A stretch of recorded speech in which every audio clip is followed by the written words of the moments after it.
For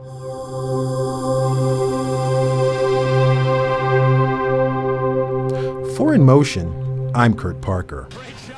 Penn State's victory in the 2006 Orange Bowl was memorable. It was a return to glory for some and vindication for others. But for WallyTriplett, a wingback for the Nittany Lions from 1945 to 48, there was a moment of realization that he was part of more than a team.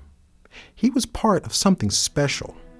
Wally, along with Denny Hoggard, became the first African Americans to take the field in a varsity game for Penn State.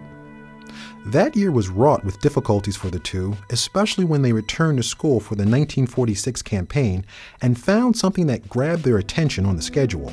Schedules were done differently back then. Now schedules are done 10 years ahead of time, even 5 years ahead of time a few years ago. Now they were put together just practically that year.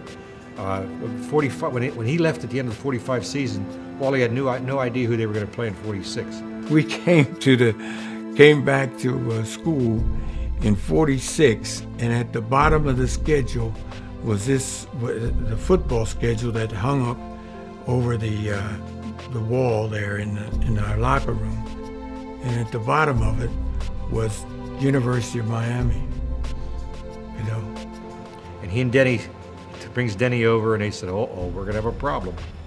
Well, what happened then was that the Daily Collegian picked up on the story and started to write about the fact that why would they want to play Miami, because it's a segregated school, and besides, Miami wouldn't want them to bring their black players.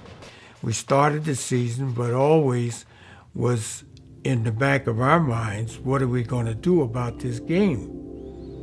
So almost midway through our season, we were getting some fellows who were joking about it and everything, and as though they were going.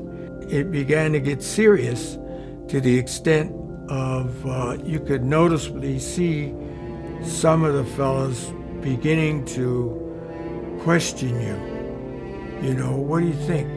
And this put the bug in my head of, yeah, well, this is not a good thing. We got to make some kind of a decision of what we're going to do. They called a meeting to resolve this among the players. And that's when the surprise of my life came. They took an open hand vote. The hands slowly went up, and enough hands went up that finally someone hollered, let's make it unanimous. So they all made it unanimous, and they walked out of there and they canceled the game. They got a hold of the dean of the athletic department and officially canceled the game in Miami. Now, that was a big, big step in the civil rights movement. Hardly anybody knows that story. That team went on next year to an undefeated season with a berth in the Cotton Bowl while setting a record for scoring defense by only allowing 27 points during the regular season. But the achievements for this team exceeded anything that could be written in a record book.